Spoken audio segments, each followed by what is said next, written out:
Yesus, jiwaku diselamatkan. Sekali lagi, betapa baiknya Engkau Tuhan, kasih-Mu tiada berkesudahan.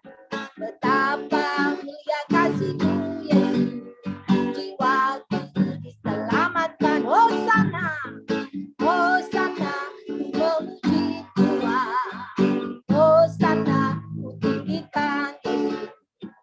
Hosana, Hosana, Hosana, Hosana, Hosana, memuji Tuhan. Amin. Hosana, tinggikan Yesus. Hosana, Hosana, Hosana. Kita menyanyikan satu lagu lagi, mempersiapkan hati kita untuk mendengar firman Tuhan. Aku mengasihi Engkau Yesus. Ya Tuhan, kami mau supaya hati kami siap untuk kami mendengar firman-Mu. Oh, haleluya. Aku mengasihi Engkau Yesus dengan segenap hatiku. Aku mengasihi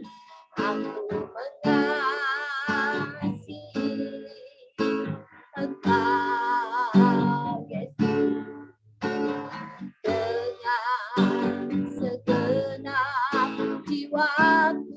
Katakan, ku renungkan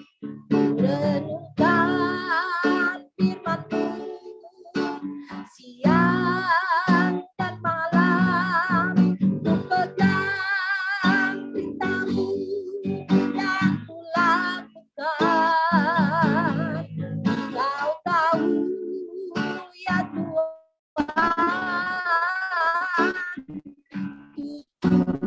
Tuhan hidupku hanyalah menyenangkan-Mu. Sekali lagi kita nyanyikan, aku mengasihi. Aku mengasihi Engkau Yesus dengan segenap hatiku. Aku mengasihi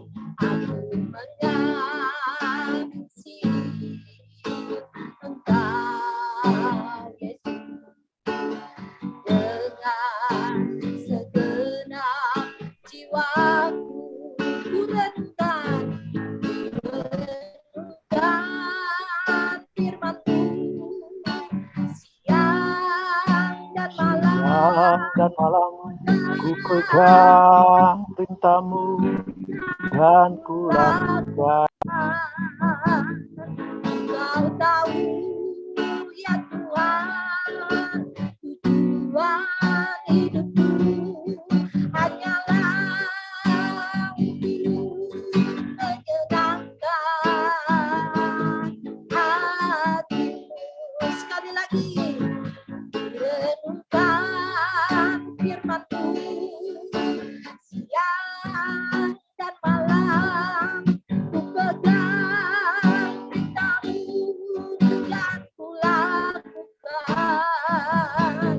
Engkau tahu ya Tuhan, tujuan hidupku hanyalah untuk menyenangkan hati-Mu.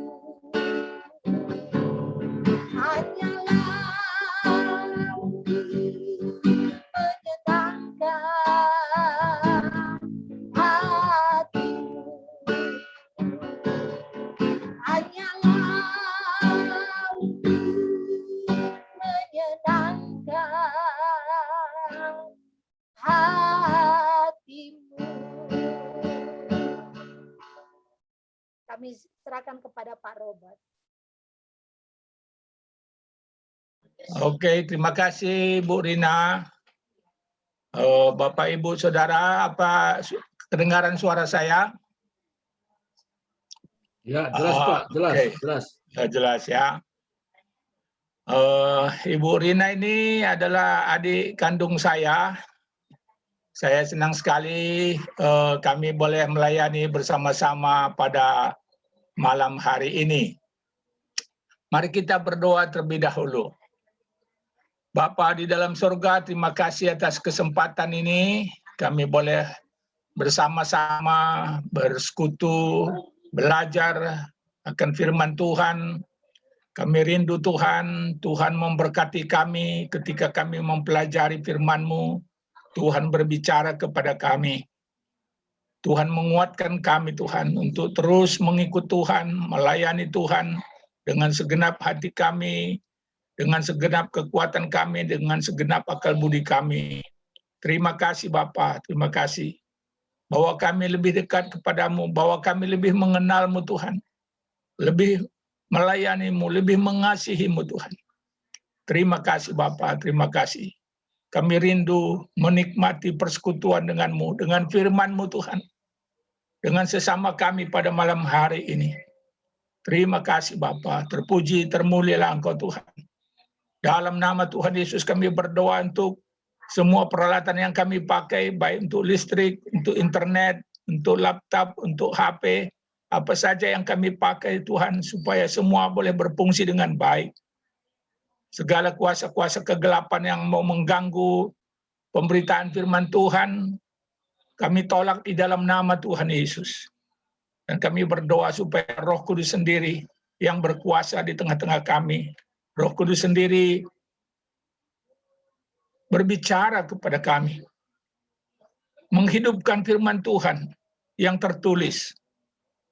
Supaya menjadi rema bagi kami. Terima kasih Bapa, terima kasih Tuhan. Dalam nama Tuhan Yesus kami berdoa. Amin. Bapak Ibu, kita masuk terlebih dahulu kepada tata tertib Langham. Nih, jadi pelajaran kita ini bagaimana mempelajari firman Tuhan, membuat khotbah dimulai oleh John Stott di tempat namanya Langham. Sehingga teori ini disebut Langham.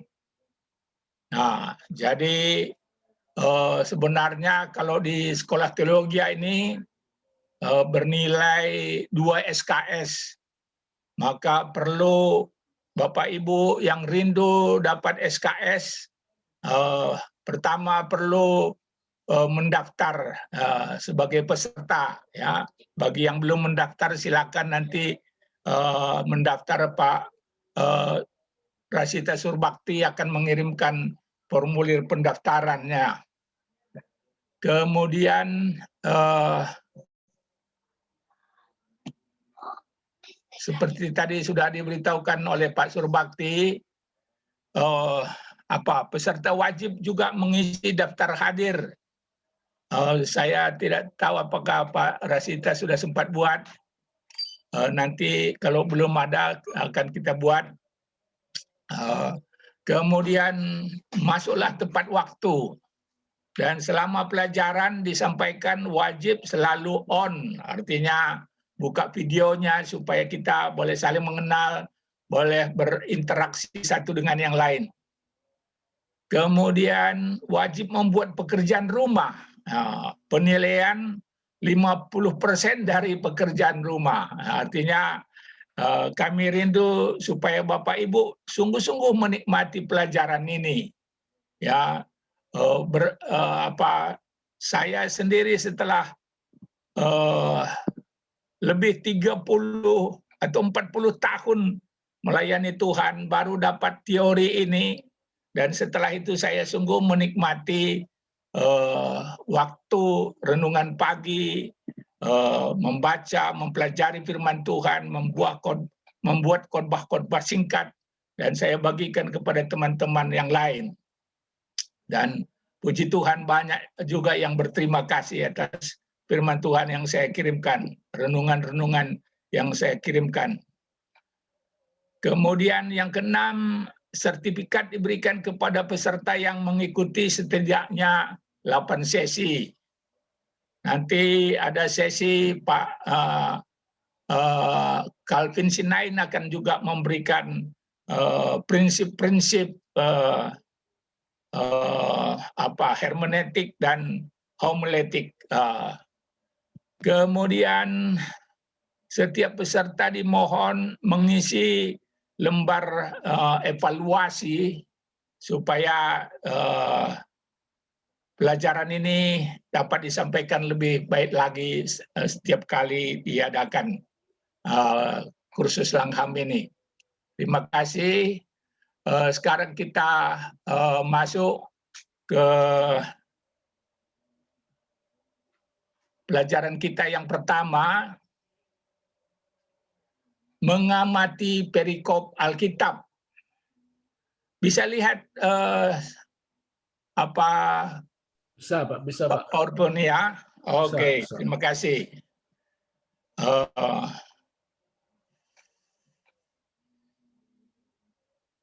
Jadi ini Langham tahap dasar ya. Ada nanti kelanjutannya kalau Bapak Ibu mau kita bersama-sama boleh mengikuti tahap selanjutnya. Tujuan sesi ini pertama, peserta mampu melihat teks dengan lebih mendetail, lebih teliti. Ya. Yang kedua, peserta mengalami sukacita dan disegarkan dalam menggali kebenaran dalam teks. Nah, jadi seperti saya katakan tadi, setelah mengikuti teori ini saya pun semakin sukacita mempelajari firman Tuhan dan membuat khotbah-khotbah. Kemudian peserta menjadi percaya diri dalam mengetahui apa isi dan makna teks. Ini tujuan pelajaran kita. Jadi di sini ada dibuat diagramnya. Kita belajar dari perikop dulu, berdoa, percaya, 7 langkah observasi, memahami isi perikop, konteks sejarah dan sebagainya. Kemudian nanti membuat negaranya atau gagasan utama khotbah dalam bentuk kalimat yang membingkai isi khotbah. Lalu ada kota-kotanya nanti atau ada pulau-pulaunya, ya apa itu nanti kita akan belajar. Kemudian kita akan tahu tujuan globalnya dan membuat khotbahnya dengan kriteria harus sejepan. Sejepan itu setia dengan teks, jelas penyampaiannya, dan relevan untuk masa kini. Ya, sejepan. Ya, nanti kita akan belajar apa itu sejepan. Setia pada teks Alkitab, jelas dalam penyampaian, relevan bagi jemaat sekarang. Oke. Kita lanjut. 5 cara melihat dalam mempelajari isi Alkitab. Pertama, kita melihat ke atas kepada Allah. Kita dengan sikap hormat menerima Alkitab sebagai firman Allah. Kita bersyukur bahwa ada Alkitab, ada firman Allah yang tertulis. Ya, kita bersyukur. Ya, ada kepercayaan-kepercayaan lain yang tidak mempunyai kitab yang sejelas yang kita punya. Wah, saya secara pribadi sungguh bersyukur bahwa kita punya Alkitab yang jelas, kita dapat mengerti, kita dapat pelajari. Ya, jadi melihat ke atas itu dengan berdoa dan beriman kepada Tuhan. Terima kasih Tuhan. atas firman Allah yang tertulis ini. Tuhan, aku mau mempelajarinya. Aku mau percaya kepada isinya. Aku mau melakukan perintah-Mu Tuhan, gitu ya. Ada sukacita dalam menggali firman Tuhan.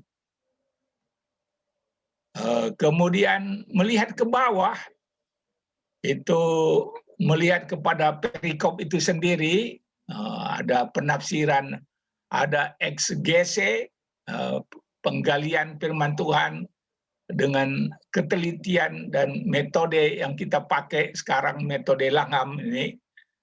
Lalu melihat ke belakang itu kepada konteks Alkitab secara keseluruhan. Umpamanya kalau kita nanti menggali Lukas pasal 19, Lukas pasal 18 itu apa perikop yang sebelumnya, apa isinya, apa ada kaitannya dengan perikop yang kita sedang pelajari begitu. Juga melihat ke depan, ya, konteksnya setelah ayat-ayat perikop, setelah perikop yang kita pelajari itu ada keterkaitannya atau tidak begitu ya. Kemudian melihat ke saat ini, menerapkan isi perikop itu untuk hari ini, firman Tuhan untuk hari ini. Apa firman Tuhan untuk kita hari ini gitu ya. Jadi 5 cara melihat dalam mempelajari isi Alkitab. Ini diulangi, melihat ke atas dengan berdoa, mengucap syukur, percaya kepada Tuhan, percaya firman Tuhan, ya, mempelajari firman Tuhan itu, ya. Kemudian melihat ke bawah, melihat ke dalam perikop dan mempelajarinya dengan teliti, memahami maksud penulis, memahami maksud Tuhan, kenapa firman Tuhan itu diberikan. Berusaha untuk mempelajari Alkitab sesuai konteks dan budayanya. Ya. Jadi sekarang kita akan lihat 7 langkah mengamati nats Alkitab.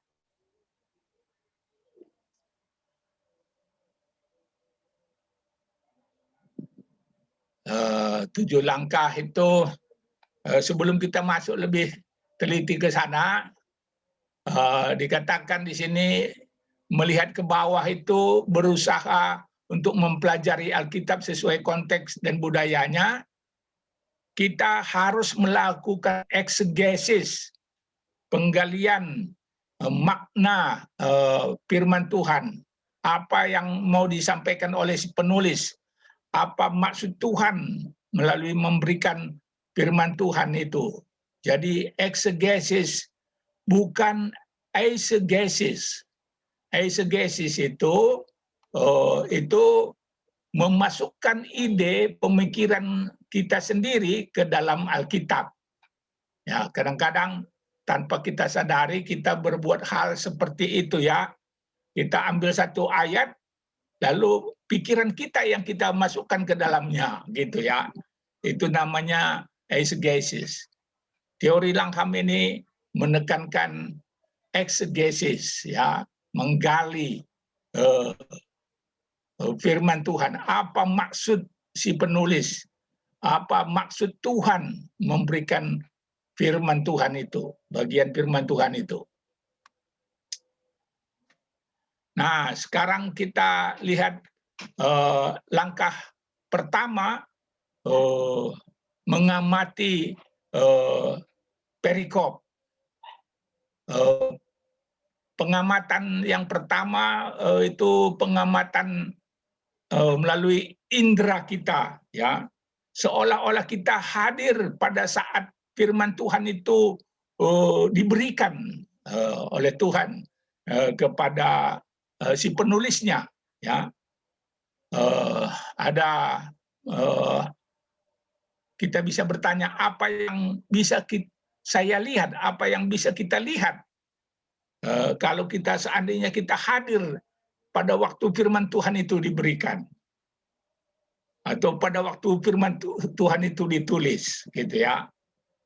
Apa yang bisa kita dengar, apa yang bisa kita sentuh, apa yang bisa kita kecap, apa aroma yang bisa kita cium, apa yang bisa kita rasakan, ya. Kita seolah-olah hadir di situ menggunakan panca indera kita. Tapi hati-hati jangan membayangkan hal-hal yang tidak ada dalam perikop itu, gitu ya.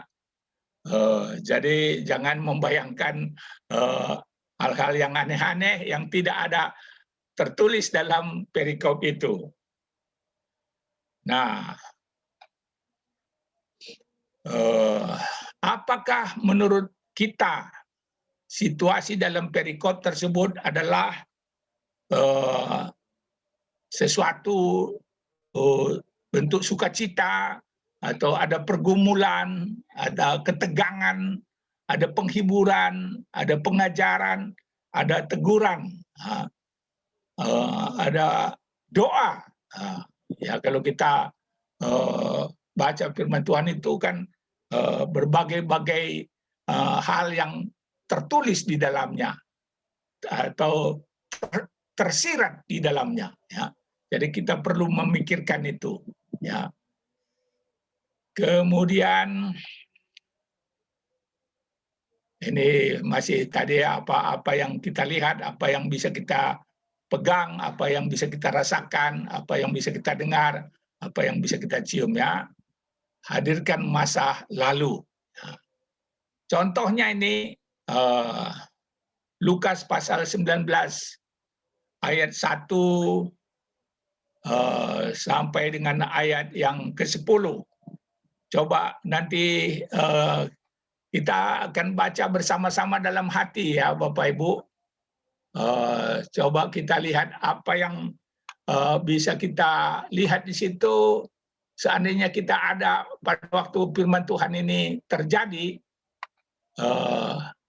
apa yang bisa kita lihat, apa yang bisa kita dengar, apa yang bisa kita raba, apa yang bisa kita cium, apa yang bisa kita rasakan, ya. Coba kita baca bersama-sama firman Tuhan ini dalam hati. Lukas 19 ayat 1. Yesus masuk ke kota Yerikho dan berjalan terus melintasi kota itu. Di situ ada seorang bernama Zakheus, kepala pemungut cukai, dan ia seorang yang kaya. Ia berusaha untuk melihat orang apakah Yesus itu, tetapi ia tidak berhasil karena orang banyak, sebab badannya pendek. Maka berlarilah ia mendahului orang banyak, lalu memanjat pohon ara untuk melihat Yesus yang akan lewat di situ. Ketika Yesus sampai ke tempat itu, ia melihat ke atas dan berkata, "Zakheus, segeralah turun, sebab hari ini aku harus menumpang di rumahmu." Lalu Zakheus segera turun dan menerima Yesus dengan sukacita. Tetapi semua orang yang melihat hal itu bersungut-sungut, katanya, "Ia menumpang di rumah orang berdosa." Tetapi Zakheus berdiri dan berkata kepada Tuhan, "Tuhan, setengah dari milikku akan kuberikan kepada orang miskin, dan sekiranya ada sesuatu yang kuperas dari seseorang, akan kukembalikan 4 kali lipat." Kata Yesus kepadanya, "Hari ini telah terjadi keselamatan kepada rumah ini, karena orang ini pun anak Abraham.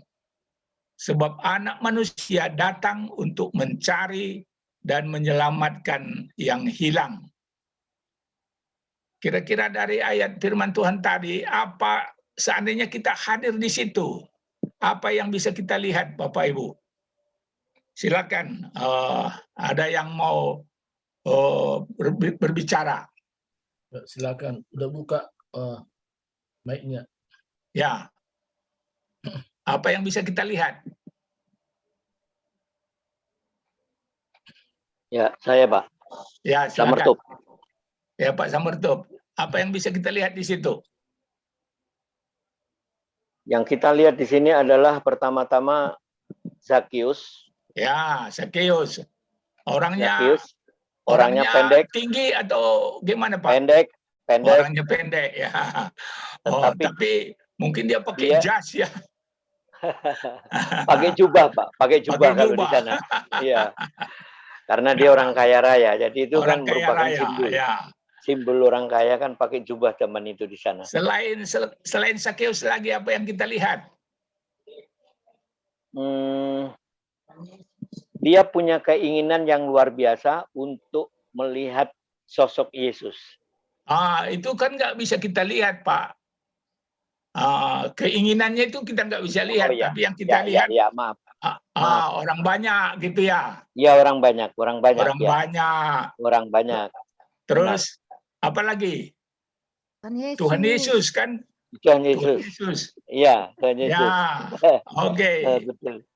Karena nanti bisa dituliskan ayat 1 apa yang bisa kita lihat, ayat 2 apa yang bisa kita lihat gitu, ayat 3, ayat 4 gitu ya. Nanti bisa dikerjakan ini ya.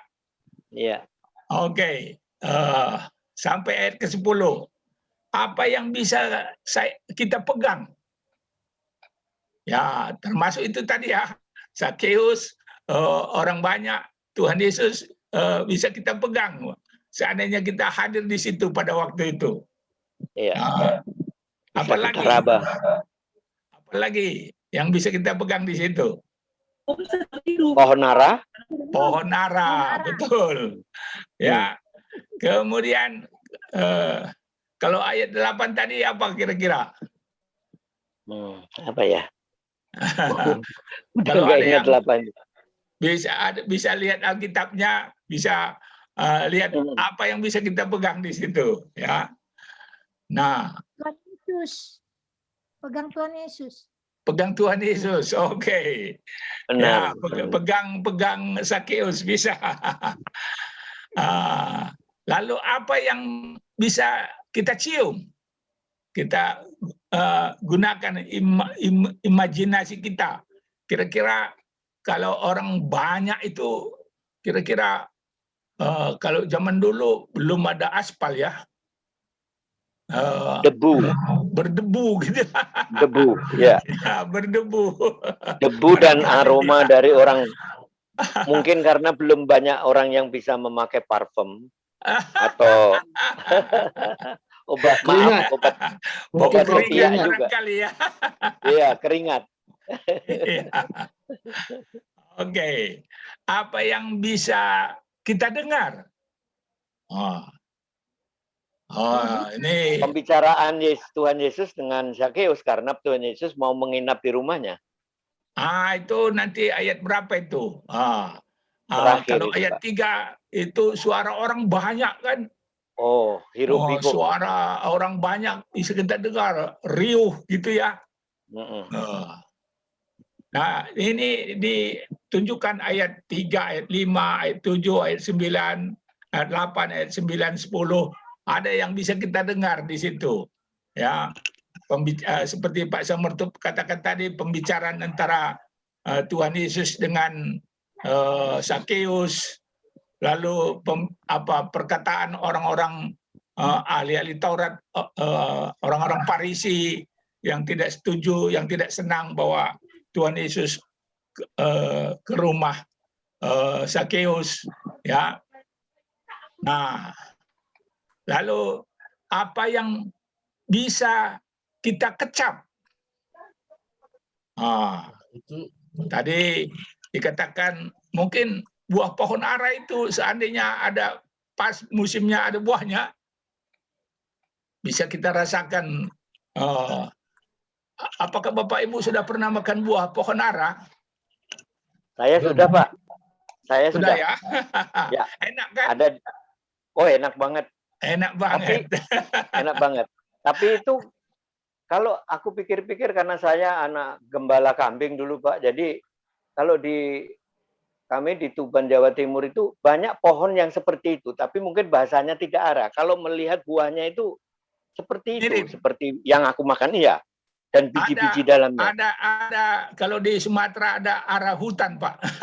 Oh, benar ya, sama itu, Pak. Kami juga di hutan.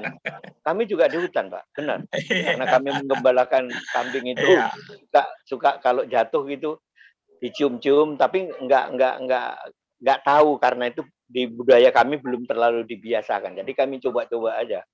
Cukup manis memang. Ya. Makasih. Lalu ayat 3, ayat 4, ayat 5, seterusnya apa yang bisa kita rasakan? Ya. Jadi nanti ini pekerjaan rumah Bapak Ibu, silakan nanti dibaca berulang-ulang, ambil dari setiap ayat ini apa yang bisa kita lihat, apa yang bisa kita pegang, apa yang bisa kita rasakan, apa yang bisa kita cium, nanti kerjakan masing-masing ya sebagai pekerjaan rumah. Oh, mantap. Ya. Lalu pengamatan kedua, tokoh-tokoh dalam perikop itu, ya, jelas sudah tadi ada Sakeus, ada Tuhan Yesus, ada orang banyak, ada ahli Taurat, orang Farisi, itu apa tokoh-tokoh itu. Lalu yang berikutnya, tokoh-tokoh dalam perikop itu apa yang digambarkan tentang mereka?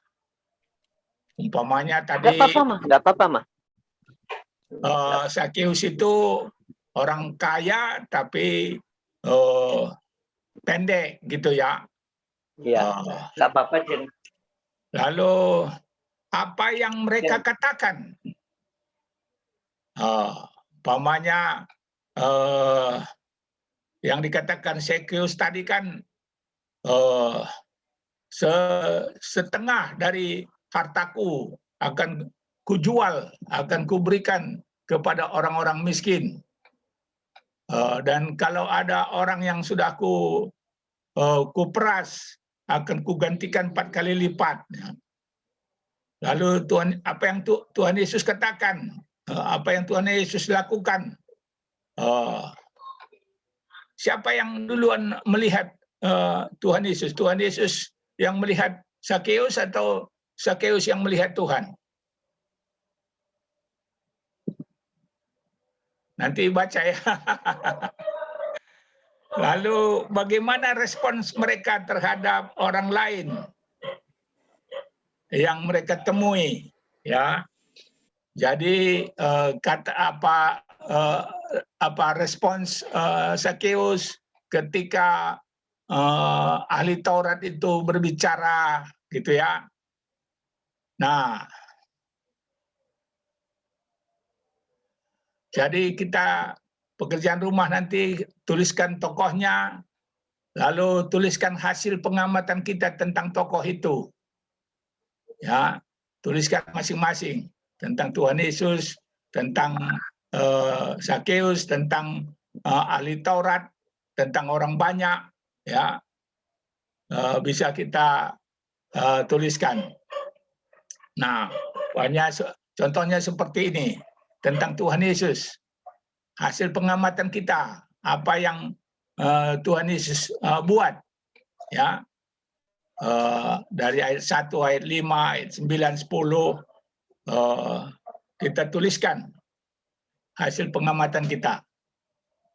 Lalu tentang Sakeus, ayat 2, ayat 3, ayat 4, ayat 6, 7, 8, 9, ya, kita tuliskan hasil pengamatan kita tentang tokoh-tokoh itu. Lalu tentang orang banyak, ya, apa dari ayat 3, ayat 7, apa hasil pengamatan kita. Lalu orang yang diperas, apa ini kita berimajinasi ya, karena Sakeus katakan seandainya ada orang yang sudah kuperas, akan ku ganti 4 kali lipat. Wah, bagaimana ini hasil pengamatan kita dari ayat 8 itu. Lalu yang ketiga, mengamati tempat. Tadi tempatnya di mana Bapak Ibu? Firman Tuhan itu terjadi. Tadi dikatakan masuk di kota Jericho. Kota Jericho. Di mana kota Jericho itu? Ya, ini dia. Dekat Sungai Jordan. Ya, inilah kota yang dulu ketika bangsa Israel masuk pertama kali ke Kanaan itu, mereka memasuki kota Jericho. Dan kita ingat ya apa yang terjadi di sana gitu ya. Dari firman Tuhan ya, jadi itu melihat ke belakang ya. Nah, lalu itu kota Jericho itu diantara Danau Galilea dengan Laut Mati ya. Jadi dekat Sungai Jordan. Jadi kita mengamati tempatnya itu. Ini, bacalah perikop secara keseluruhan dan catat setiap tempat atau lokasi yang disebutkan. Ya. Jadi kota Jericho, lalu ada tadi pohon ara, Sakeus naik ke atasnya. Ya, itu kita sebutkan. Buat daftarnya pada selembar kertas dan di bawah tiap tempat tuliskan apa saja yang terjadi di tempat tersebut. Apalagi kira-kira tempat yang kita tahu dari Lukas 19 tadi. Selain kota Jericho, ada pohon ara, kemudian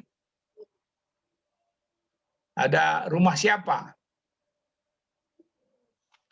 Rumah Sakeus ya. Kira-kira rumah Sakeus itu kecil atau besar itu kira-kira? Pastilah besar ya. Ya orang kaya.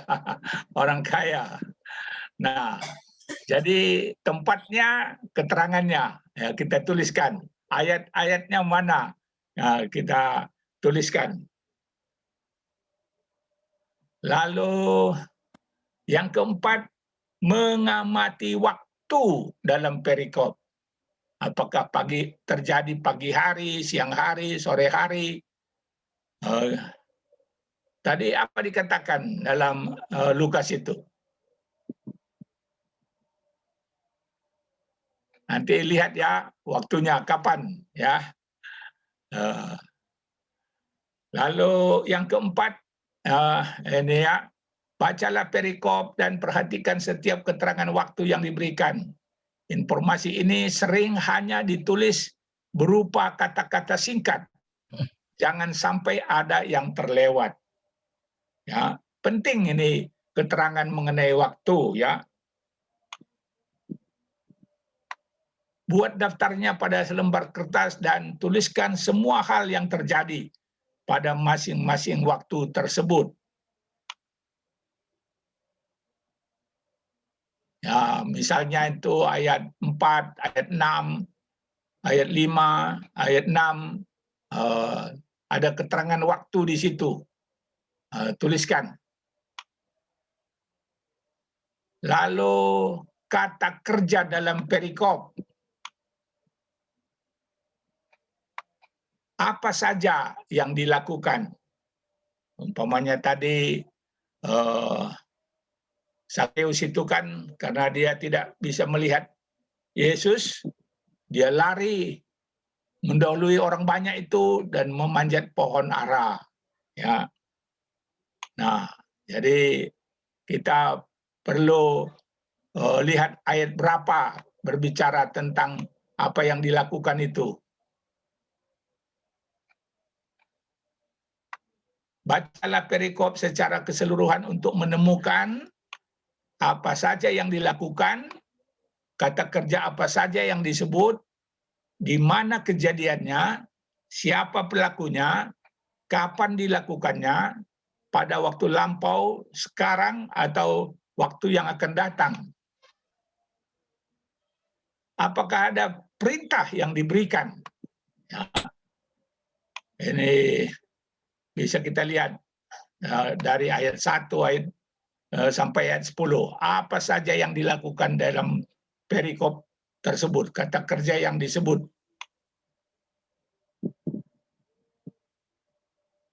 Lalu yang keenam, kita mengamati pengulangan kata atau pengulangan kalimat dalam perikop ini, ya, repetition. Biasanya kalau ada pengulangan kata itu berarti kata-kata itu penting.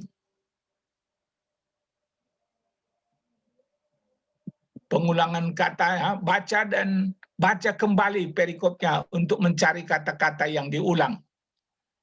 Pengulangan mungkin menandakan pentingnya kata-kata tersebut.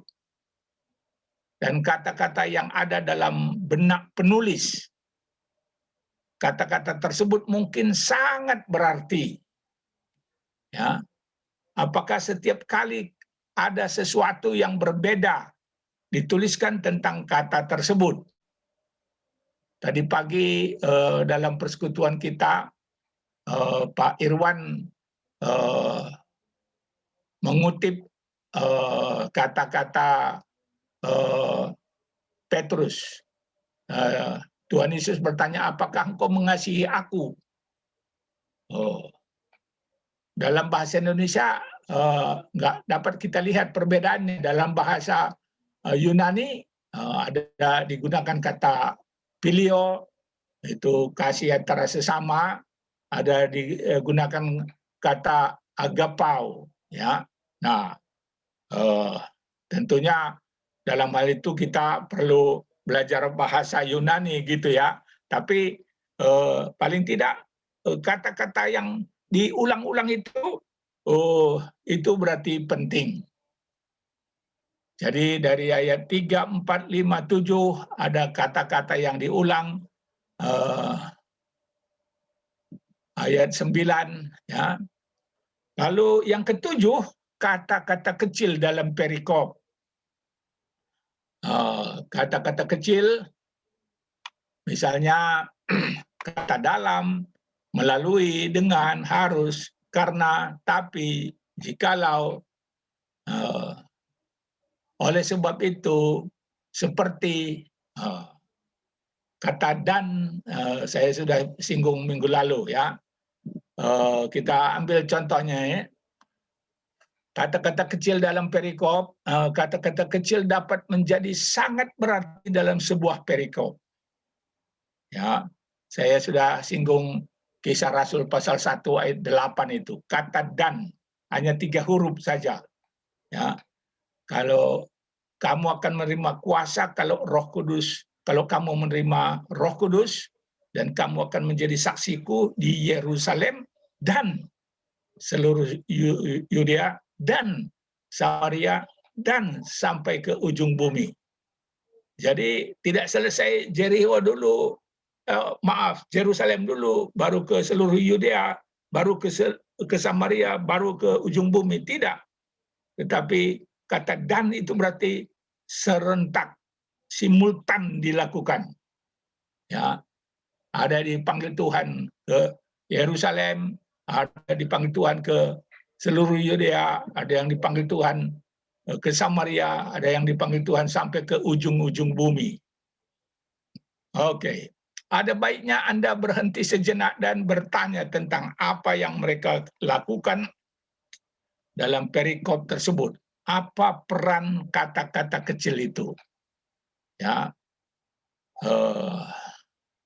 misalnya kalau kita masih ingat Roma pasal 12 ayat 1, ada yang masih ingat apa isinya? Coba Bapak Ibu, Roma pasal 12 ayat 1. Ada kata kecil. Karena itu, karena apa? Nah, itu kita harus lihat Roma pasal 11. Karena apa? Nah, karena di dalam Kristus ada keselamatan. Maka aku minta kepadamu, persembahkanlah tubuhmu. Ya. Nah, jadi kita kata-kata kecil itu perlu kita cari maknanya. Apakah ada makna yang hilang jika kata-kata itu tidak ada? Ya. Jadi penting kita memperhatikan kata-kata kecil ini. Oke. Ini misalnya ya, ini sudah ditulis ya. Ayat 2 di situ, ayat 3, 4 untuk, ayat 3, 7, 8 tetapi, ayat 3, 5, 10 sebab, ayat 4, ayat 6 lalu, ayat 5 ketika, ayat 5 ke atas, ayat 5 dan 6 segera, ayat 5 harus, ayat 9 karena. Nah, ini contoh-contoh kata-kata kecil. Jadi sebagai pekerjaan rumah Bapak Ibu nanti baca berulang kali Lukas pasal 19 ayat 1 sampai 10 dan tuliskan hasil pengamatan kita dengan 7 hal tadi ya. Lalu hal ke-8 ini pertanyaan yang muncul setelah kita berulang membaca perikop itu, memperhatikan apa yang bisa kita dengar, apa yang bisa kita lihat, apa yang bisa kita pegang, apa yang bisa kita cium dan sebagainya. Lalu melihat tokoh-tokohnya siapa saja, apa yang dilakukannya, melihat tempatnya, melihat waktunya, melihat kata-kata yang diulang, melihat kata-kata kecil, timbul pertanyaan, ya, timbul pertanyaan. Apakah ada hal-hal lain dalam perikop yang belum tergali dan diamati dalam 7 langkah sebelumnya? Ya, nah, kita membuat pertanyaan itu, ya. Setelah kita melihat apa yang bisa kita amati melalui panca indera kita, tokohnya, tempatnya, waktunya, kata kerjanya, pengulangan kata-kata kecil, adakah hal-hal yang sulit dimengerti dalam perikop tersebut? Ya. Catatlah hal-hal ini dan carilah jawabannya. Ya. Misalnya, ini Bapak Ibu, pertanyaannya ya, mengapa Sakeus sangat ingin melihat berjumpa dengan Tuhan Yesus? Kira-kira apa sebabnya? Kita renungkan itu, kita cari coba jawab mengapa Sakeus sangat ingin melihat berjumpa dengan Tuhan Yesus. Yang kedua, mengapa Tuhan Yesus harus dalam tanda petik itu harus menumpang di rumah Sakeus? Ya, Sakeus turunlah aku harus menumpang di rumahmu hari ini. Mengapa kata harus itu? Ya. Lalu mengapa Sakeus berjanji mengembalikan uang 4 kali lipat? Ya. Jadi kita bertanya lebih dalam. Seterusnya, mengapa orang banyak tidak senang jika Tuhan Yesus menumpang di rumah orang berdosa? Ya, kita coba cari apa jawaban atas pertanyaan-pertanyaan itu. Lalu, seberdosa apakah Sakeus sehingga orang banyak begitu membenci dia? Ya, mengapa orang membenci Sakeus? Ya, itu perlu kita pikirkan. Ya, pertanyaan itu. Lalu sebagai penutup malam hari ini, pengamatan yang dengan teliti kita lakukan akan menghasilkan benih-benih khotbah. Ya. Pada akhir pengamatan kita, tuliskan sebuah kalimat yang lengkap dan sederhana yang menggambarkan isi perikop yang telah kita amati.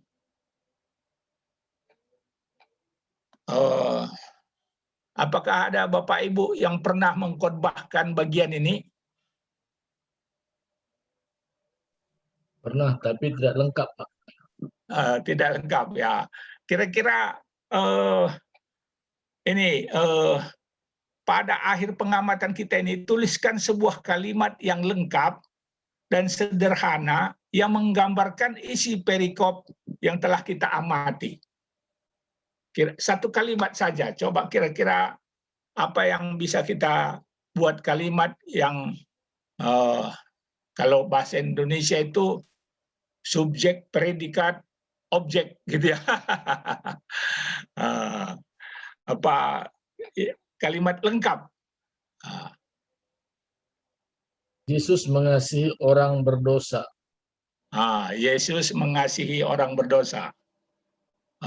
Jadi contohnya di situ orang berdosa Sakeus, ya. Sakeus, ya. Mengapa kita katakan Pak Surbakti mengatakan Yesus mengasihi Sakeus?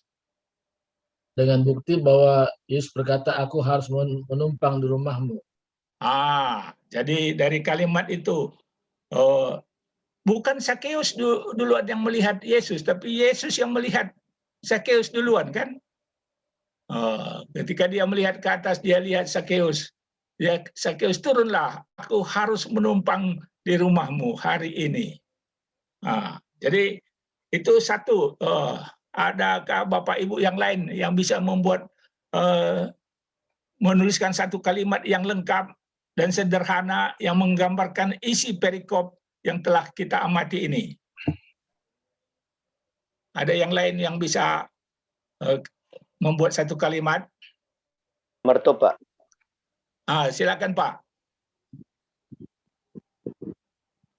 Saatnya seorang yang berdosa bertobat setelah ketemu Tuhan Yesus. Oke. Saatnya seorang berdosa bertobat setelah bertemu dengan Tuhan Yesus. Ya. Oke, ada yang lain?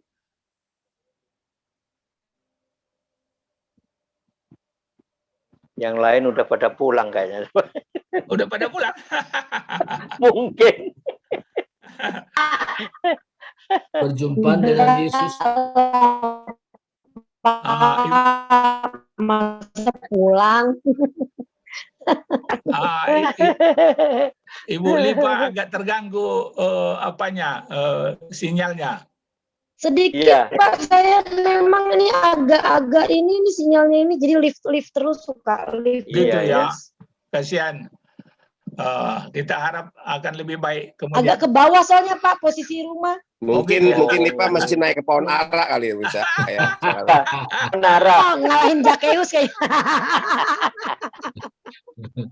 Soalnya Pak hari ini luar biasa penerimaan masih siswa itu seharian Pak ngurusin anak, aduh luar biasa. Oh gitu. Mantap. Itu sudah bagus suaranya. Ibu Lipa, ada satu kalimat lengkap yang bisa Ibu buat setelah kita mengamati perikop ini tadi. Saya masih belajar nih Pak, pertama kali ikut Pak Tarigan ini masih coba memahami gitu loh, Pak ini alurnya mau apa gitu loh. Saya Pak Tarigan. Ya silakan Pak Lamsar. Silakan Pak. Ya, Yesus datang menyelamatkan orang hilang. Yesus datang untuk menyelamatkan orang yang hilang. Oke, bagus. Apa lagi? Ada lagi yang lain? Perjumpaan dengan Yesus merubah paradigma. Perjumpaan dengan Tuhan Yesus merubah paradigma seseorang, gitu ya? Ya. Oke. Kalimat ini akan menjadi bingkai khotbah kita. Jadi Mantap. jadi mungkin bisa menjadi 2 bagian, bisa menjadi 3 bagian khotbah kita itu, ya kan? Ya. Dari kalimat jadi usahakan buat kalimat yang menggambarkan isi seluruh perikop itu, gitu ya. Jadi jangan hanya sebagian aja gitu.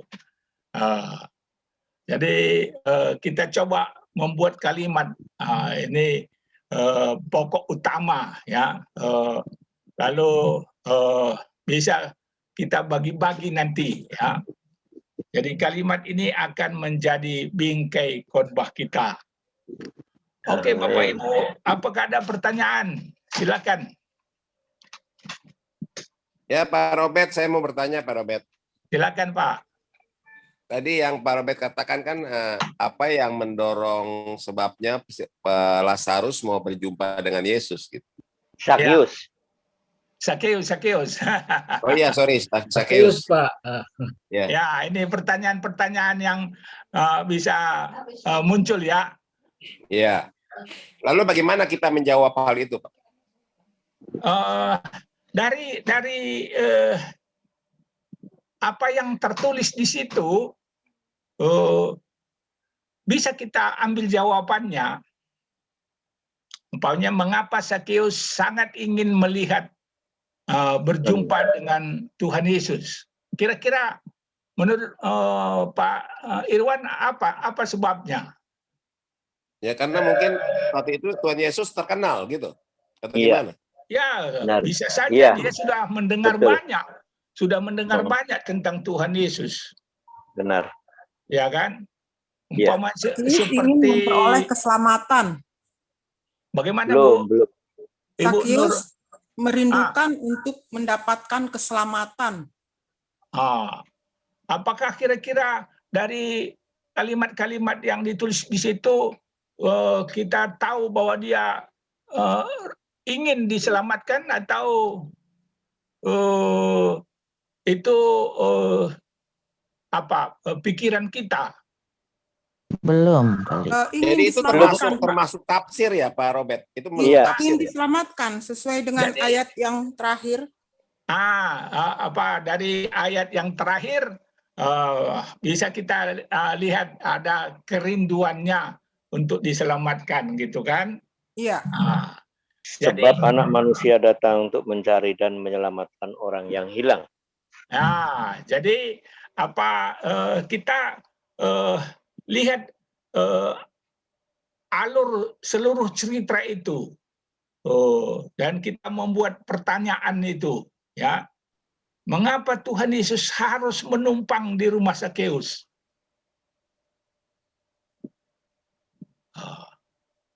Iya. Itu kalau harus itu kan berarti Wajib. sengaja. Sama dengan Yohanes pasal 4. Waktu Tuhan Yesus melayani perempuan Samaria itu di tepi sumur itu. sebenarnya kan Tuhan Yesus dalam perjalanan dari Yerusalem ke Galilea. Itu ada 3 jalan sebenarnya.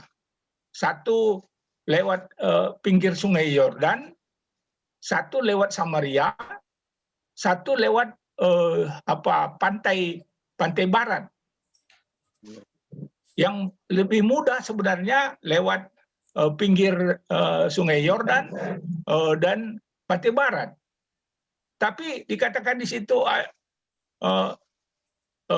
mereka harus melewati Samaria. Harus. Berarti ada tujuan yang mau dicapai di sana. Ada sesuatu yang mau Tuhan Yesus lakukan di sana.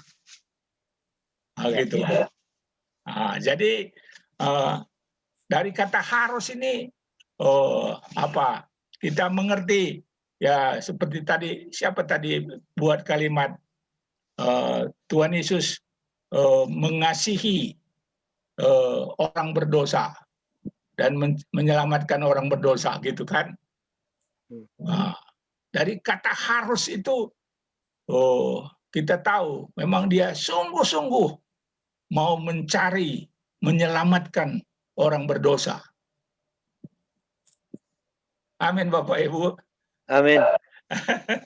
Ya, jadi maksud saya gini, Pak Robert, dari kalimat tadi, mengapa Lazarus ingin berjumpa dengan Yesus?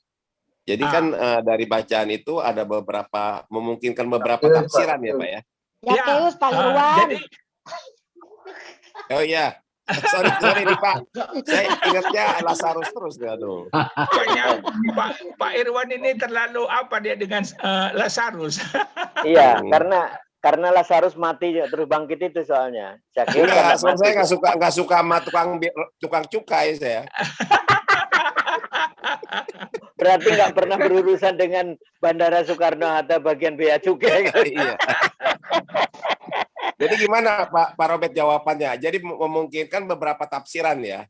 Ya, dari kata-kata yang tertulis di situ, kita bisa memikirkan. Nah, inilah penggalian kan, penggalian makna. Mengapa itu firman Tuhan itu ditulis demikian gitu ya. Jadi kita bertanya lebih dalam, bukan hanya yang kelihatan, yang bisa kita jamah, yang bisa kita cium, tapi kita bertanya lebih jauh, mengapa demikian? Mengapa Zakheus berjanji mengembalikan uang 4 kali lipat? Ya, mungkin Pak Tarigan, saya bisa komen, Pak Tarigan? Silakan, Pak. Ya, saya kira Tuhan kan bisa melihat hati orang. Jadi dia melihat hati Zakheus itu memang dasar dia keinginan ketemu Yesus, memang dia akan bertobat. Dan juga Zakheus juga melihat bahwa Yesus itu adalah Tuhan dan Juru Selamat, makanya dia datang. Ya. Oke. Boleh saya tambahkan? Boleh saya tambahkan, Pak? Silakan. Yang pasti kalau kita mau baca ayat-ayat sebelumnya, pasal-pasal sebelumnya, bahwa Tuhan Yesus itu pekerjaannya selama 3,5 tahun itu luar biasa. Terkenal bukan hanya karena karena namanya itu memang disebut Tuhan, tapi beliau adalah sosok supranatural keilahian itu yang dimilikinya, sehingga seperti yang dikatakan Pak Heru tadi, sudah mengerti. Dari keterkenalannya itu, makanya pertanyaan daripada Bapak Ketua kita tadi, kenapa kok ada keinginan yang begitu dahsyat dan menggebu-gebu pengen ketemu Yesus? Yesus memang terkenal, tapi keterkenalan Yesus tidak seperti seorang artis. Tapi karena supranaturalnya itulah yang sudah terrangkum demikian rupa memuncak di peristiwa Zakheus ini sampai naik ke Nah, dari sisi Zakheus, karena dia manusia biasa, malah dikatakan manusia yang berdosa memungut cukai itu tadi. Tapi di sisi mata Yesus, mata rohani Yesus itu, memang inilah penginjilan itu tadi sudah mulai terjadi pada saat itu. Bahwa kata harus itu maka harus diselamatkan di dalam ayat yang ke-10 tadi. Anak manusia datang untuk menyelamatkan yang berdosa. Dan menyelamatkan yang berdosa. Dan, iya, jadi itu intinya itu bahwa dari sisi pandang Zakius memang karena keterkenalan ketokohan bahkan supranatural yang dibuat selama 3,5 tahun. Mungkin pada saat itu belum 3,5 tahun karena belum disalib. Ya, baru saya tadi pagi baca dari Lukas 23. Ya. Ketika Pilatus menghakimi Yesus kan? Iya. Lalu karena dia mendengar bahwa Yesus dari Galilea, dia serahkan kepada Herodes. Iya. Dan dikatakan di situ Herodes memang sudah lama ingin bertemu dengan Tuhan Yesus, ingin melihat karena dia sudah mendengar banyak mujizat yang dilakukan. Nah, jadi Zakius pun mungkin seperti itu. Dia sudah mendengar banyak tentang Tuhan Yesus, mujizat-mujizat yang Tuhan Yesus lakukan. Sehingga ada keinginannya untuk melihat, berjumpa dengan Tuhan Yesus. Nah, ada nggak dalam ayat-ayat sebelumnya berbicara tentang hal itu? Ya, jadi kita melihat ke atas, melihat ke bawah, melihat ke belakang, melihat ke depan, melihat ke masa kini. Oke. Ada pertanyaan lain? Silakan. Pak Robert, itu Talilim angkat tangan, Pak. Oh, silakan Pak Talilim. Soal yang mengapa berjanji mengembalikan uang 4 kali lipat. Ya. Karena seingat saya dalam peraturan di Perjanjian Lama di hukum Taurat itu, ya, barang siapa mencuri harus mengembalikan 5 kali lipat. Artinya satu bagian itu bagian yang dicuri dan 4-nya itu adalah ganti rugi. Nah, sekarang karena dia mengambil, tapi kan satu bagian itu dia serahkan kepada pemerintah. Penguasa, betul. Jadi 4 kali lipat yang dia udah ambil, dia harus kembalikan. Oke, jadi kita itu konteks firman Tuhan secara menyeluruh. Kita perlu umpamanya kan Tuhan Yesus ditanya oleh Petrus, berapa kali kami harus mengampuni saudara kami yang berbuat salah kepada kami? 7 kali? 7 kali 70. 70 kali 7. 7 kali 70. 7 kali 70. 490 ya. Ya. Ada kurangnya lagi kalinya. Ya. Ada kali lagi. Ada kalinya lagi. Jadi 7 kali 7 kali 70 gitu ya. Kali lagi di belakangnya. Amin. Jadi itu di dalam Kejadian pasal 4 itu Kain itu membalaskan 70 kali itu ya. Kalau dia dicubit, dia mau membalaskan 70 kali 70 kali. Nah, ada konteksnya ke sana gitu ya. Nah, jadi kita membuat pertanyaan yang tersirat di dalam bagian firman Tuhan ini yang perlu kita pikirkan. Oke. Ada pertanyaan satu lagi, Pak, yang menggelitik belum terungkap ini. Silakan, Pak. Kenapa Zakius yang sebagai kepala pemungut cukai begitu di zaman Yesus itu sangat dibenci dengan bangsa Israel? Padahal cukai itu sebenarnya kan seperti di Sumatera Utara, khususnya di Kota Medan. Pasar itu kan disebut pajak. Kan gitu. Nggak ada orang bilang di sana pasar gitu. Yang ada pajak. Nah, artinya pajak kan pemberian upeti lah kalau bahasa ininya, kerajaannya. Pemberian wajib itu, iuran lah gitu. Nah, kenapa orang yang membayar pajak itu kan karena memang ada suatu kewajiban. Bahkan di zaman modern pun ini yang namanya pajak mempunyai departemen sendiri lagi di bawah keuangan, tapi ada bidangnya. Ya, maksud aku kenapa begitu dibenci malah dihakimi? Ini orang berdosa, kenapa Tuhan Yesus mau tidur di tempat orang berdosa? Nah, ini kan perlu kita ungkap juga, Pak, kesejarahannya supaya kita juga tidak ngambang. Kalau menurut Pak Samertup, mengapa kira-kira? Karena pada saat Yesus itu berada di dunia, Israel itu dijajah oleh Kekaisaran Romawi, Pak. Ya, jadi kemungkinan pajaknya itu tinggi. Pertama tinggi, yang kedua akan dinikmati oleh penjajah seperti Indonesia dulu. Betul, oleh Belanda, gitu kan? Pajak Belanda, ya. Kemungkinan ada miripnya. Jadi kebencian itu luar biasa. Itu, Bang Mas. Nah, kan ada kalimat seandainya yang kuperas. Iya, makanya. Kenapa kok? Iya, berarti dia merasa memang dia suka meras. Nah, mungkin yang membuat orang benci karena suka peras. Gitu.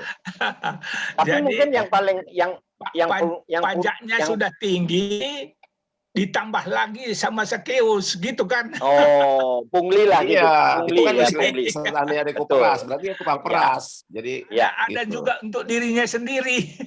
Benar, punglinya itu untuk diri sendiri. Tapi yang pasti ini Pak Tarigan, ini tambahan Pak Tarigan. Halo? Ya, Pak. Ya, saya kira dalam kita menafsir Alkitab itu jangan kita berandai-andai apa yang tertulis itu yang kita tafsir. Jadi yang jelas itu ada kata-kata pemerasan, berarti dia adalah pemungut cukai yang tidak benar. Ya, itulah yang kita maksudkan ini, Pak. Jadi gini kan ditanya, mengapa orang banyak tidak senang sama Sakeus itu ya? Mengapa mereka begitu membenci dia gitu ya? Nah, oke. Robert. Ya, Pak.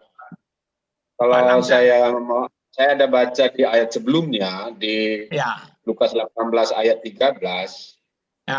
Saya lihat penekanan terhadap karakter seorang pemungut cukai itu perlu juga kita lihat supaya siapa sih pemungut cukai itu dalam sisi karakternya gitu, bahwa dia orang berdosa. Di dalam ayat 13 kan 18-13 dia bilang, tapi pemungut cukai itu berdiri jauh-jauh, bahkan dia tidak berani menengadah ke langit, melainkan dia memukul diri dan berkata, ya Allah, kasihanilah aku orang berdosa ini.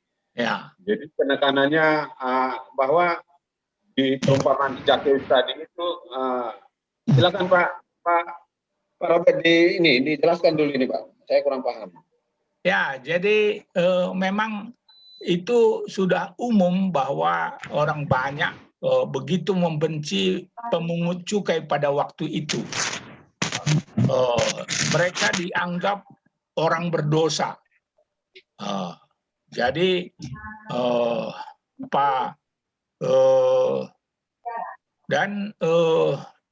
yang pasal 18 itu dia menyadari bahwa dia orang berdosa.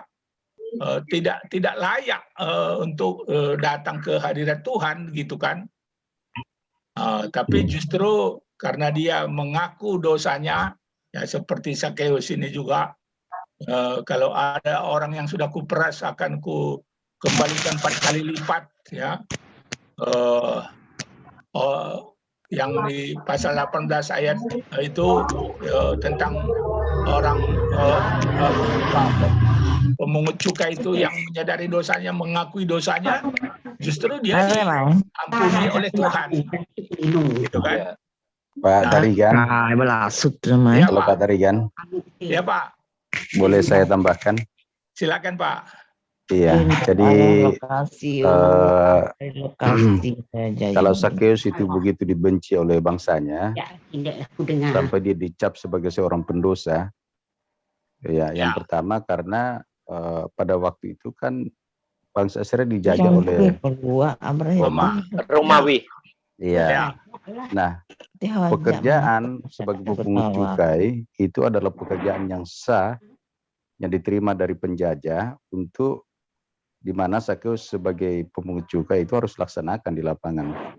Itu sebabnya setiap kali Sakeus berhadapan dengan bangsanya, dia dianggap sebagai pengkhianat karena dia jadi kaki tangannya bangsa penjajah. Ya. Untuk memungut daripada cukai dari bangsa Israel. Dan yang pertama. Ya, mungkin pungut lebih daripada yang seharusnya, gitu ya, kan? Ya, jadi ya kenapa dia sangat dibenci, dicap sebagai orang berdosa karena dia dianggap sebagai pengkhianat bangsa. Dia jadi kaki tangannya penjajah. Ya. Itu yang pertama. Yang kedua, kalau tidak salah ini saya pernah baca bahwa dia penjajah ini, bangsa Romawi ini, pemerintahan Romawi seringkali membuat semacam perwilayah. Ya, jadi misalnya wilayah distrik ini itu dikontrak oleh si A, gitu. Jadi ada kontraknya gitu. Jadi ada batasan tertentu pajaknya, tetapi orang yang ngambil kontrak ini kan pasti ngambil keuntungan juga, Pak. Betul. Gitu. Dan pada waktu dia naikkan keuntungan itu kadang memberatkan bangsanya. Gitu. Betul. Iya. Ini rupanya target atau ditarget. Ya, tadi Pak Geri masih berbicara, Pak Irwan. Iya. Ya. Ya, jadi silakan, namanya Pak. Teruskan, Pak. Namanya setiap wilayah distrik itu kan sudah ada bagiannya masing-masing. Jadi ada semacam dibagi-bagi itu wilayah supaya tidak ada overlapping untuk pemungutan pajak di situ. Ya. Ya, wilayah A ditangani siapa? Nah, kadang-kadang mereka itu ya menaikkan cukai lebih daripada standar. Ya. Gitu. Makanya itu, kalau kita lihat khotbahnya Yohanes Pembaptis itu dikatakan hendaklah kamu memungut tidak melebihi ukuran yang sudah diberikan, gitu kan? Iya, jadi itulah yang disebut memeras, karena kalau sampai rakyat tidak bayar sesuai dengan ketetapan dia lapor, nggak ada alasan mereka itu. dipenjarakan. Mereka dipenjara. Iya. Gitu. Jadi makanya pemungut cukai ini betul-betul sangat dibenci oleh bangsanya. Iya. Ya, itu Pak. Terima kasih Pak Geri. Bapak ya, Ibu, waktu ada kita sudah sedikit, Pak. Ya, silakan Pak. Masih ada, ya, silakan. Kita dosanya si Zakheus itu sudah declare oleh Tuhan Yesus Kristus, karena Tuhan Yesus Kristus sendiri mengatakan, aku mencari orang yang hilang, anak yang hilang. Berarti memang Zakheus itu memang sudah dideklar oleh Yesus anak yang hilang. Ya. Oke, jadi nanti dalam minggu depan atau kapan lagi kita bisa lanjutkan ini? Tadi saya dengar dari Pak Surbakti, kalau umpamanya hari Rabu masih kosong, kita bisa isi juga gitu. Nanti kita bicarakan itu mengenai itu. Mungkin besok pagi ya. Oke, Bapak Ibu, waktu kita sudah lewat, betul kan? Ya, jadi bagus Pak Irwan, Pak semua kita hadir saat ini, ya kita semakin makin diperlengkapi, semakin diperluas, ya sehingga kita nanti semua menjadi pembicara yang baik. Itulah tujuannya kenapa Pak Robert ini sangat punya hati ya untuk menyampaikan materi-materi ini. Jadi dengan materi ini nanti kita akan semakin maju dalam mempersiapkan khotbah-khotbah kita. Itu tujuannya. Karena bukan karena punya gelar STT baru layak jadi khotbah, enggak. Tapi orang yang memahami dengan baik, dikembangkan dengan baik, sesuai dengan konteks, dan berdoa, Roh Kudus pimpin. Nah, ini akan membawa kita kepada hal-hal yang yang kita belum pernah pikirkan sebelumnya. Nah, ini yang Tuhan mau kerjakan.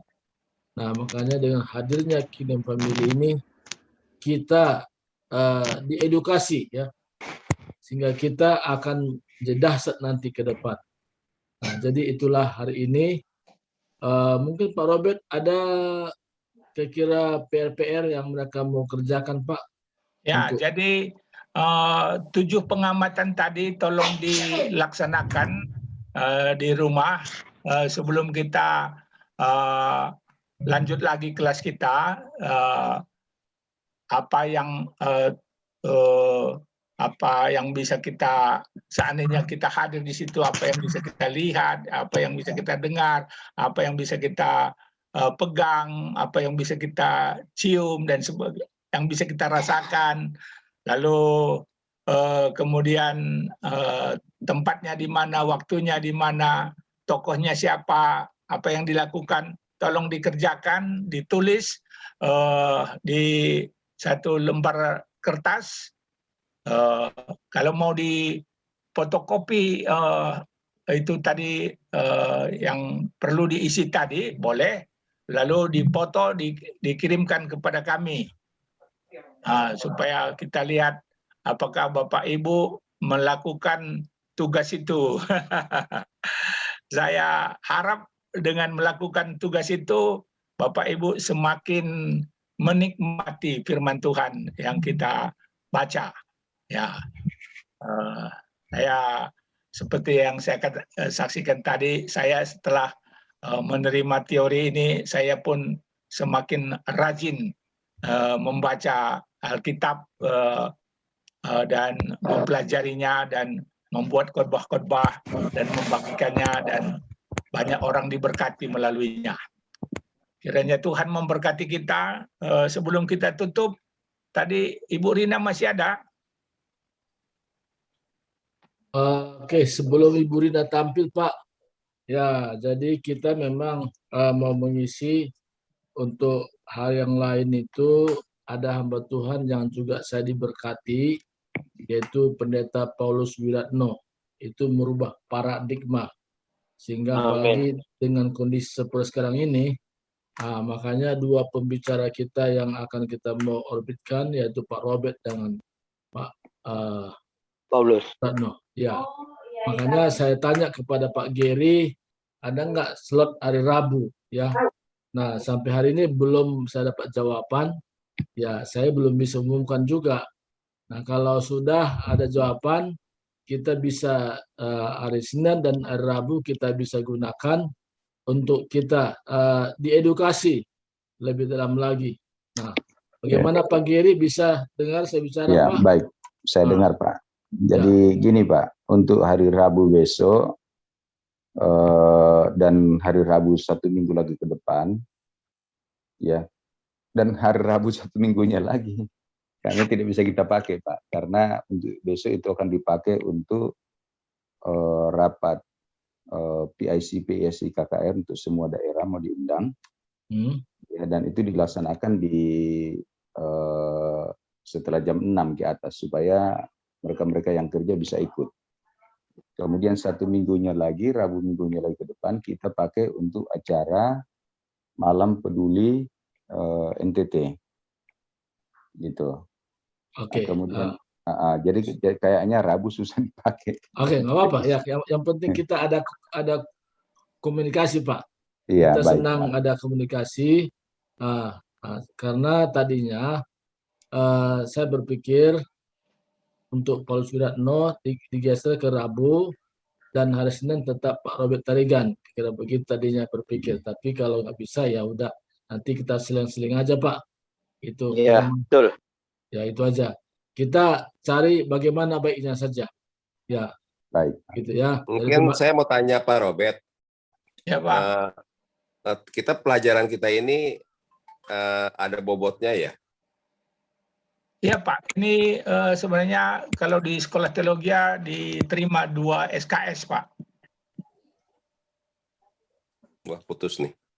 Sorry, diulang Pak Robert, suaranya hilang. Ya, di sekolah teologi ini diterima 2 SKS. Nah, ya. Jadi gini, saya senang sekali Pak Robert juga mengajarnya menyenangkan ya. Saya pikir semua senang hari ini belajar. Ini bagus sekali. Saya harap ya kita orang Kingdom ini jadi sarjana teologi semua nih, ya kan? Minimal, ya. Jadi minimal ini kan kreditnya ini sudah bisa dihitung, dijual. ya kan Pak Robert? Enggak, ini kan kita ada sertifikat. Kita ya. ada sertifikat. Ada sertifikatnya Nah, nanti ya. Iya, sertifikat ini kalau kita mau melanjutkan ambil S1 itu bisa itu ya Pak, bisa dihitung kan Pak SKS-nya? Iya Pak, bisa Pak. Nah itu ya. Sebagai modal ya, sebagai modal. Enggak, jadi kalau nanti orang mau ambil S1, ini udah termasuk mata kuliah yang udah kita pelajari, jadi bisa mengurangi. Ya, jadi saya pikir emang ini ide Pastor Bakti bagus lah, ini supaya nanti jadi sarjana semua. Ya. Ya, mantap. Betul. Ya, kita tidak mengejar gelarnya itu, tapi bagaimana seperti renungan anak panah itu, keterampilan pelayanan kita semakin tajam gitu. Haleluya. Tapi yang pasti Pak Robert ya. Ide saya gini aja Pastor Bakti, tolong bikin seperti grup Kairos, bikin grup WA Pak.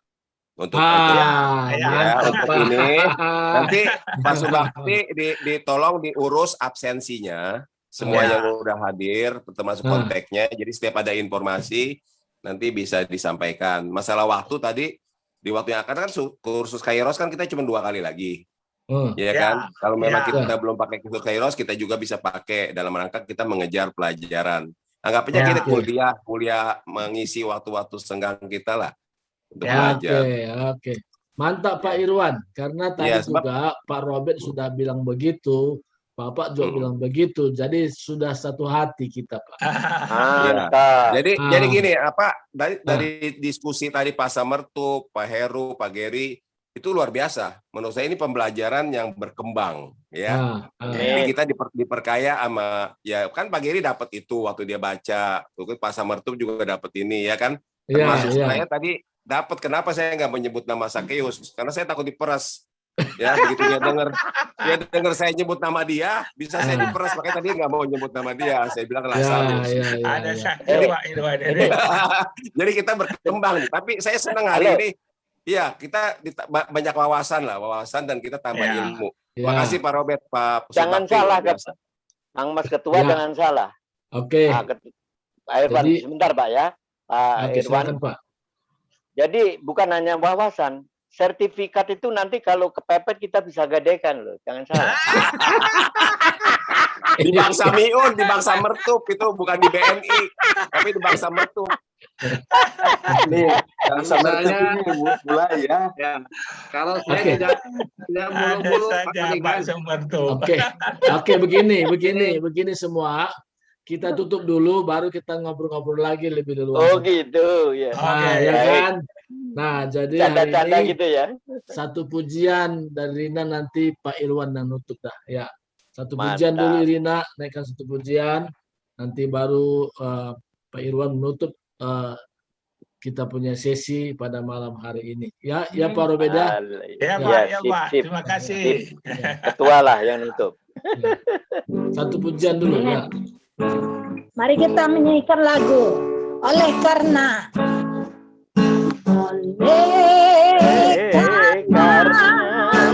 kemurahan Tuhan sampai hari ini.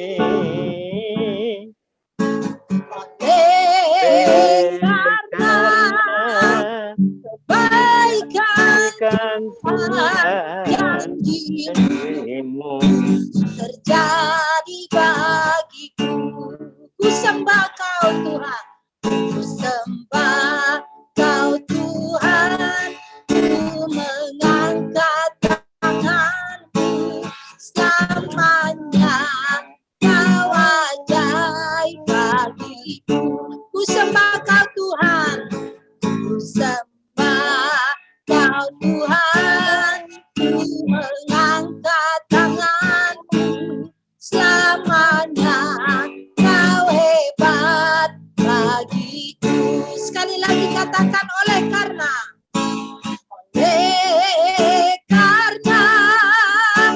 kemurahan Tuhan ku ada sampai hari ini.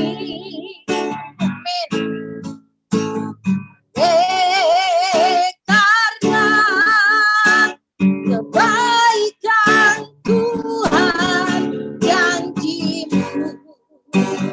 jadi bagiku. Katakan ku sembah Kau Tuhan, ku sembah Kau Tuhan, ku mengangkat tanganku selamanya.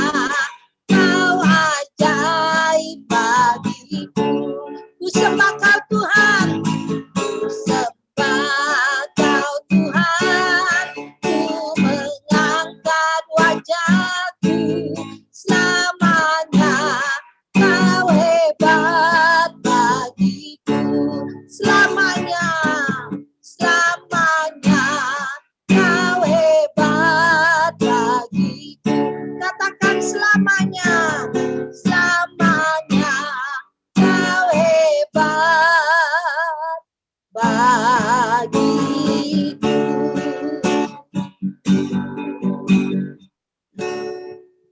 Amin. Puji Tuhan. Silakan. Ya, makasih Bu Rina, luar biasa. Kembali kita berdoa, Bapa dalam surga, kembali kami bersyukur untuk rahmat-Mu yang baru bagi kami, anugerah-Mu yang besar, kami bersuka cita karena kami boleh ambil bagian dalam mempelajari kebenaran firman-Mu, sehingga firman-Mu boleh menjadi kesukaan bagi kami boleh belajar, untuk kami diteguhkan oleh hikmat, pengetahuan, untuk kami boleh bertumbuh, dewasa, dan semakin kuat, dan tidak mudah diombang-ambingkan oleh pengajaran yang tidak benar. Ya, dijauhkan dari kesesatan. Oleh sebab itu kami bersyukur untuk Pak Robert Tarigan, Pak Surbakti yang sudah Kau pakai untuk menyelenggarakan pelajaran ini, Tuhan. Tolong kami semua yang rindu mempelajari dan mengenal firman-Mu lebih jauh, untuk kami lebih mencintai firman-Mu, Tuhan.